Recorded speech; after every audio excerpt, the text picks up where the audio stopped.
মাননীয় সংসদ সদস্য মাওলানা দেলোয়ার হোসেন সাইদি সাহেবকে বক্তব্য রাখার জন্য অনুরোধ জানাচ্ছি। নাহমাদুহু ওয়া নুসাল্লি আলা রাসূলিহিল কারীম ওয়া আলা আলিহি ওয়া আসহাবিহি আজমাইন।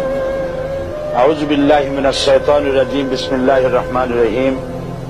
মাননীয় স্পিকার, আপনি এই মহান সংসদের স্পিকার হিসেবে নির্বাচিত হয় আমরা জাতীয় সংসদের পক্ষ থেকে আপনাকে অন্তরের অন্তঃস্থল থেকে মোবারকবাদ জানাচ্ছি।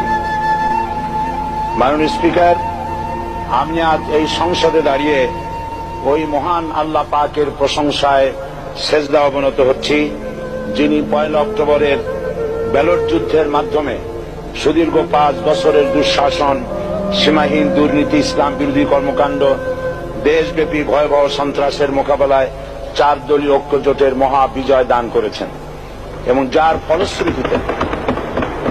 ফলশ্রুতিতে আজকে আমরা এই মহান সংসদে দাঁড়িয়ে কথা বলার সুযোগ লাভ করেছি। মাননীয় স্পিকার, আপনার মাধ্যমে আমি আমার অন্তরের অন্তঃস্থল থেকে দেশবাসীকে ধন্যবাদ জানাই। বিশেষ করে আমার নির্বাচনী এলাকা পিরোজপুর, নাজিরপুর, ইন্দুরকানীবাসী ভাই বোনদের প্রতি কৃতজ্ঞতা জানাই, যাদের অক্লান্ত পরিশ্রমে এবং মূল্যবান ভোটের মাধ্যমে আমি নির্বাচিত হয়ে মহান সংসদের সদস্য হওয়ার সুযোগ লাভ করেছি। মাননীয় স্পিকার, বাংলাদেশের 13 কোটি মানুষকে যারা পরিচালনা করবেন আজকে তারাই এই মহান সংসদে বসে আছেন। আমি আপনার মাধ্যমে তাদের উদ্দেশ্যে কিছু কথা বলতে চাই।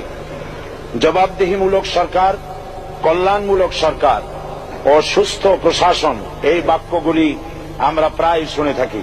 এই বাক্যগুলির অর্থ সরকার স্বৈরাচার নয়, বরং জনগণের কল্যাণে জনগণ নিকট দায়বদ্ধ সরকার, যা আব্রাহাম লিঙ্কনের ভাষায় by the people, for the people, of the people.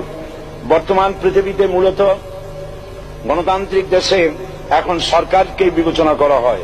এরূপ সরকারের জনগণের সার্বভৌম ক্ষমতার উৎস হিসেবে বিবেচনা করা হয়, অর্থাৎ সংখ্যাগরিষ্ঠ প্রতিনিধিদের প্রণীত আইনই হল আইন এবং নির্বাচিত হবার পর সরকার হয়ে পড়েন সমগ্র জনগণের, আর বিরোধী দল হয় ছায়া সরকার।